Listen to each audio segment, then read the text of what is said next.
En 2018, el Consejo de la Judicatura Federal recibió un mapa en el que se identificaban los estados donde hay más indicios de corrupción por parte de jueces y magistrados. Las entidades señaladas: Jalisco, Puebla, Veracruz, San Luis Potosí, Zacatecas. Tenemos una justicia que es poco clara, que es tardada, que es costosa y que al final deja mucho que desear. El Poder Judicial ha sido una de las instituciones de las cuales la ciudadanía desconfía más, además de la policía y además de los partidos políticos. Andrés Manuel López Obrador dijo que su gobierno respeta la autonomía del Poder Judicial, pero no tolerará que haya corrupción, y advirtió que denunciará a jueces corruptos. Con respecto a la autonomía, a la independencia del Poder Judicial, sí estamos pidiendo que actúen y se evite la corrupción al interior del Poder Judicial, con los procedimientos y con los órganos que tiene este poder autónomo, y hemos estado manteniendo comunicación con los ministros de la Suprema Corte de Justicia. Es que es un problema generacional del que estamos hablando. Va a tardar algunos años. Yo pienso que comenzaremos a ver los resultados al menos en 10 años. Abrimos las rendijas. Justicia y corrupción.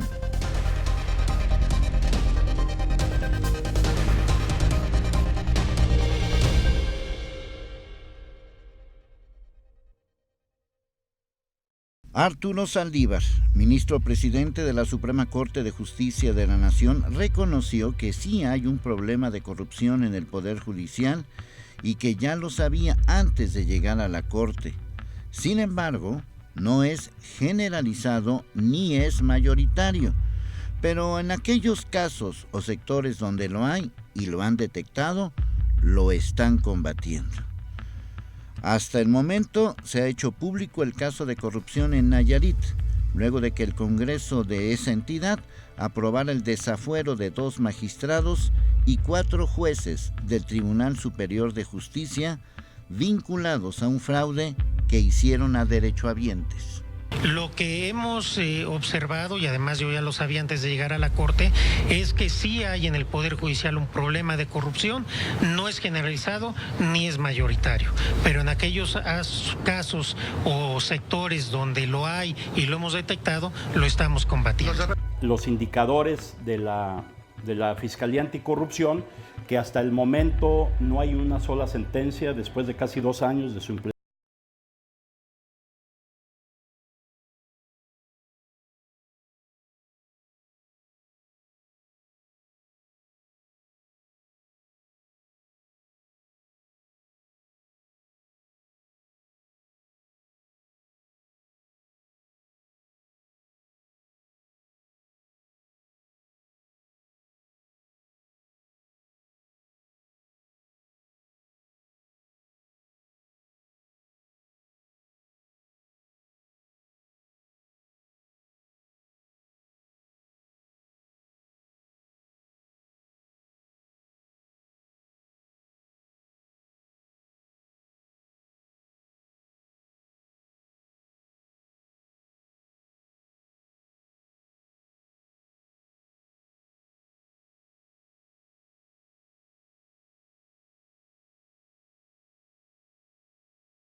Con criterios que no son poco claros y francamente contrarios al derecho. Más datos. Los resultados del índice estatal arrojó que los 5 estados con índice de impunidad más alto son Estado de México, Tamaulipas, Baja California, Coahuila y Quintana Roo. En Jalisco, según datos oficiales, de las 193.864 carpetas de investigación que se iniciaron en 2018, el número de detenidos es 12.600. En el 2018, la media nacional de impunidad en México en general era del 69.8%, es decir, nos encontrábamos por arriba del índice de impunidad internacional, que solamente está al 55%, es decir, eso ya es un dato que llama la atención a nivel global de México.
Era el vecino que movía, etcétera, ¿no? Y detuvieron a su hijo, entonces que lo suelten. No sé. Y todas las cuestiones que se dan y que no podemos demostrarlo abiertamente, las cuestiones económicas. La gente no confía en el Poder Judicial y no solo eso. Según el informe El déficit meritocrático, resalta que a pesar de que los cargos de juez de distrito y magistrado de circuito son por concurso, la investigación encontró que entre 1995 y 2016, el 87% de los concursos fueron convocatorias cerradas, en las que solo podían inscribirse personas ya dentro del Poder Judicial, excluyendo académicos, abogados. Otro de los puntos son los nombramientos, una vez estando dentro, que no hay concursos para la promoción. La promoción la debemos de entender como subir el escalón, ¿no? De actuario a secretario. A veces son discrecionales, cuando lo que debe de haber es una convocatoria abierta. Y creo que el Poder Judicial sí ha estado capturado en la cuestión de nombramientos. Han sido cuotas, sobre todo de partidos políticos, porque para poder acceder, por ejemplo, a ser magistrado, necesitas tener un vínculo con algún partido político. Si hacemos, digamos, un estudio, un diagnóstico de cómo es que algunos de los magistrados han llegado a ser magistrados, es precisamente por los vínculos que tienen a nivel político. Desde el sexenio de Enrique Peña Nieto, hubo señalamientos al Poder Judicial en diversas entidades por estar envueltos en casos de corrupción, colusión de funcionarios con delincuencia organizada, nepotismo, falta de transparencia, claridad para la elección de magistrados, acoso sexual, hostigamiento laboral. En virtud de ello es que algunos nos vimos con preocupación esta situación, porque aquella persona que llega a un cargo de esta naturaleza pues va a tener necesariamente que en un momento dado pues cumplir las líneas que les dicten las personas que les ayudaron a llegar a la magistratura o a ser jueces, y eso va a generar problemas de administración y procuración de justicia seria, objetiva y científica en un momento dado.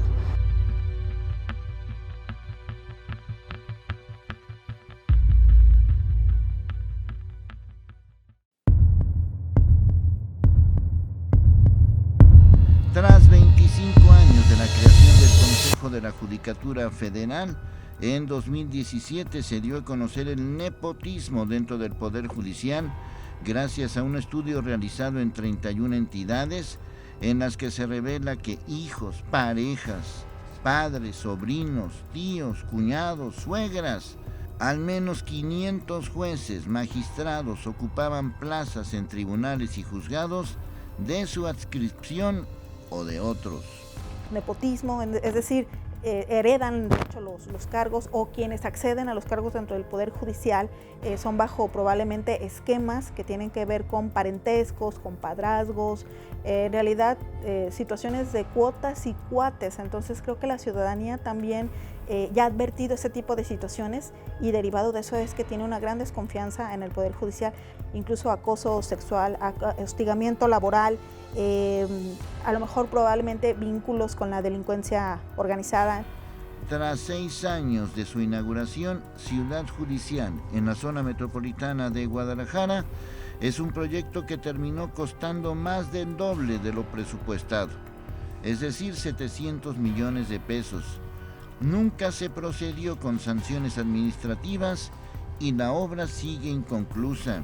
Está el tema de los costos de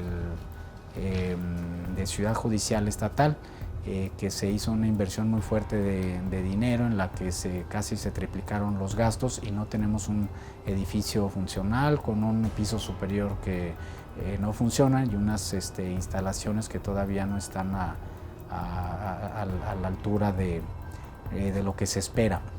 Para poder combatir la corrupción dentro de este órgano es necesario que existan métodos de vigilancia que permitan conocer el trabajo de ministerios públicos y magistrados.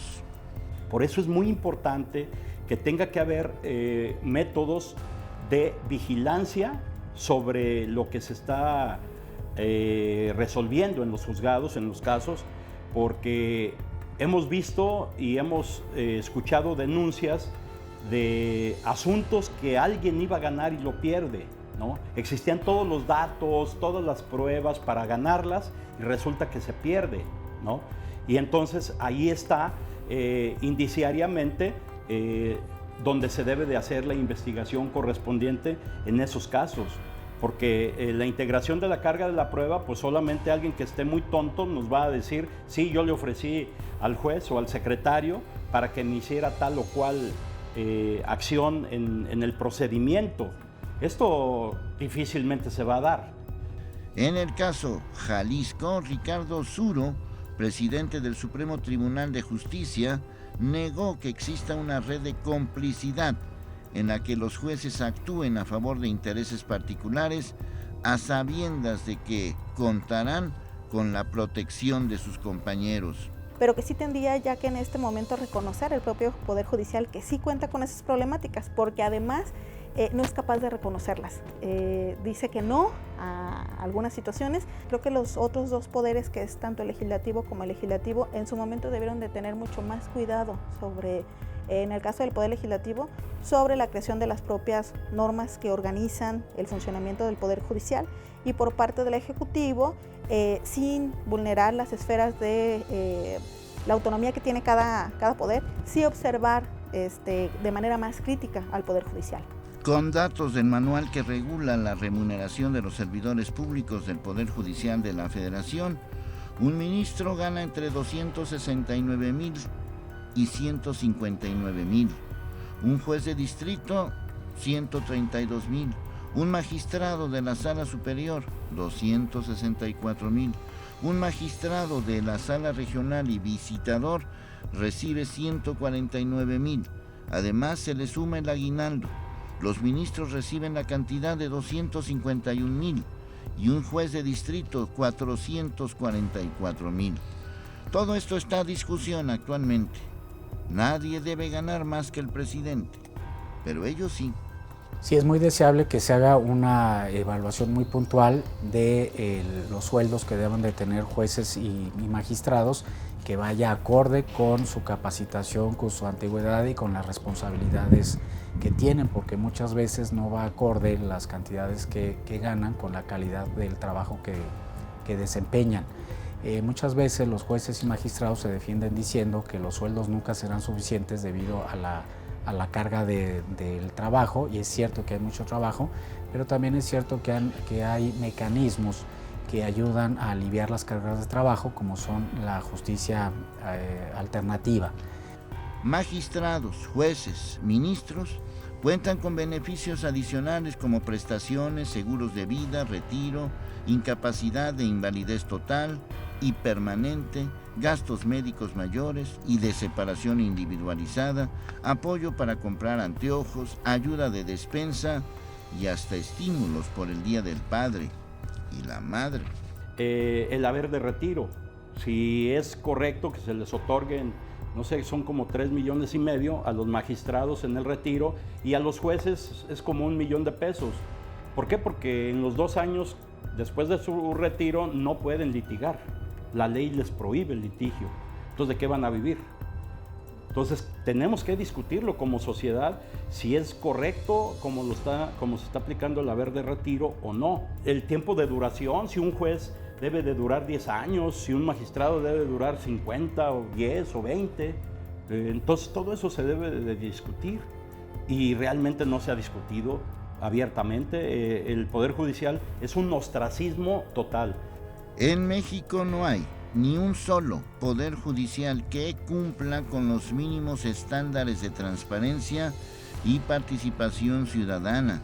Así lo indica el informe Justicia Abierta, Ranking de la Opacidad Judicial en México, elaborado por X Justicia para las Mujeres.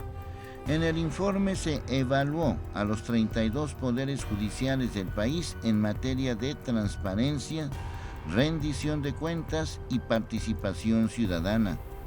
El estado mejor evaluado fue Yucatán, mientras que Aguascalientes, Morelos, Puebla, Estado de México y Jalisco fueron de los peores. El estado de Jalisco fue un ejemplo muy interesante, porque ahí, si bien se publican algunas sentencias, no sabían contestarnos cuántas sentencias se emiten al año.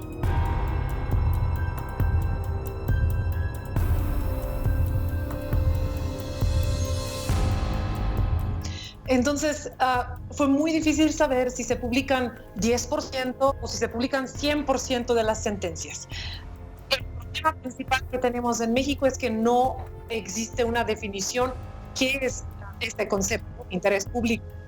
Para nosotras es sumamente importante que quede claro que todas las sentencias son de interés público, por lo tanto tienen que hacerse públicas. Estos lineamientos en la ley de transparencia, en lugar de llevarnos hacia más publicidad, más acceso, más apertura en el trabajo del Poder Judicial, lamentablemente nos llevó hacia más opacidad.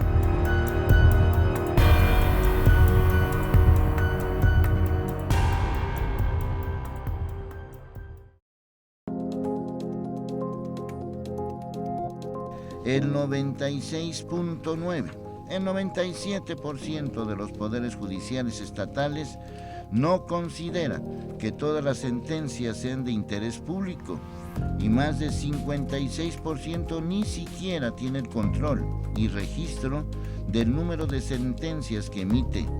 En el caso Jalisco, desde 2013, todos los órganos del Poder Judicial tienen la obligación de hacer pública la totalidad de las sentencias. Es que ha sido un poder cerrado, es decir, ha sido poco transparente, de tal forma que si ha tenido buenas prácticas, el ciudadano no las conoce, pero no las conoce precisamente porque el Poder Judicial no ha tenido esa apertura hacia el ciudadano, ¿no? A mí me llama mucho la atención que dice, sí, vamos a transparentar las sentencias, ¿no? Sí, pero pues resulta que nadie las entiende, muy transparentadas, pero nadie las comprende. Entonces no solamente es transparentar, sino hacer sentencias ciudadanas que las comprenda el ciudadano, que sean de calidad y que también se pueda valorar si esta persona está utilizando los mismos criterios para casos similares. Estaría perfecto que se cambie, que se modifique la Ley General de Transparencia para incorporar más obligaciones para los poderes judiciales estatales principalmente, porque también existen algunas diferencias entre el Poder Judicial Federal y el estatal. Pero también, incluso si no se cambia la ley, el mismo Poder Judicial, si le interesara mostrar su trabajo a la ciudadanía, acercarlo a la ciudadanía, podría hacer una interpretación muy amplia de la ley y ellos mismos, los jueces mismos, decidir: nuestro trabajo es importante, todas nuestras sentencias son importantes y los vamos a abrir, porque finalmente los jueces hablan a través de sus sentencias, es lo que ellos mismos dicen. Entonces, queremos mostrar cómo es el trabajo. Y aquí se me hace muy importante decir que ese acceso a las sentencias no solamente nos da más herramientas a nosotros, los ciudadanos, para mirar cómo trabajan los jueces, también les ayuda a los jueces para obtener más credibilidad, más confianza en el trabajo que hacen. Luego de que Jalisco fuera señalado como un foco rojo por corrupción dentro del Poder Judicial, el gobierno de Jalisco presentó una iniciativa ante el Congreso para que no se pretenda imponer a los magistrados. La propuesta es una reforma constitucional para modificar el mecanismo de designación de funcionarios. Por su parte, los tres poderes del Estado acordaron unificar criterios para mejorar la elección de jueces y magistrados, lo que permitirá, según esto, recuperar la confianza en el órgano judicial. Yo creo que en el corto plazo se pueden lograr muchas cosas. Yo hablaría de 1 o 2 años en el que se establezcan las reglas de los nuevos ascensos de los jueces y de los magistrados, y cambios profundos yo creo que son posibles en el plazo de 5 años. Recordemos que hay muchos cambios a nivel nacional en leyes penales, en materia laboral, en materia mercantil, con mucha oralidad, y entonces es una oportunidad para que en el corto y en el mediano plazo, no estamos hablando de décadas, sino de 1 a 5 años, para que se incorporen nuevos elementos al Poder Judicial. También la asignación de los recursos es algo que se puede hacer en el corto plazo, de 1 año a 2 años, y hay las condiciones políticas en el Estado para lograr esta transformación.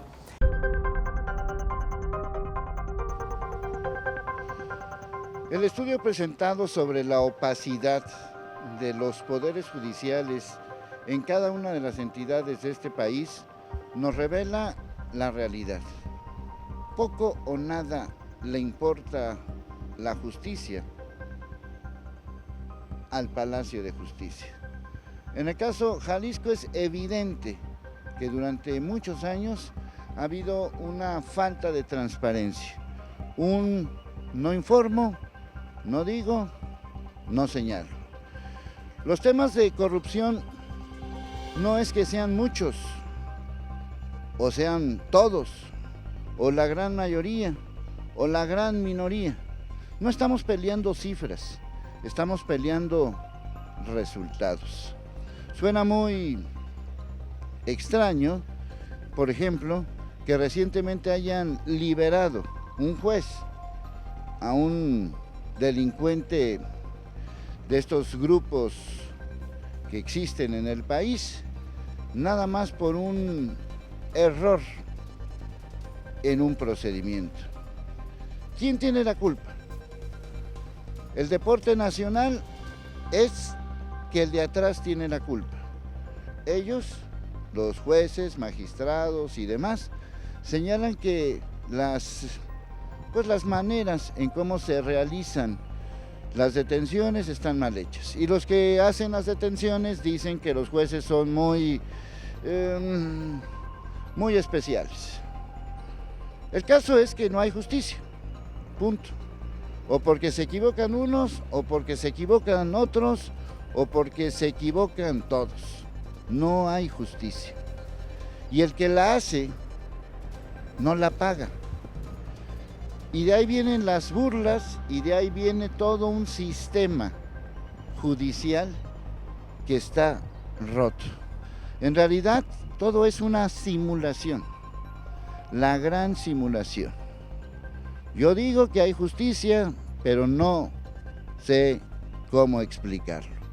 Este Palacio de Justicia de Jalisco es un ejemplo, pero en el territorio que tú y yo compartimos es exactamente la misma escena. La justicia, si es que hay, es para unos pocos. ¿Me entiendes? Creo que quedó claro.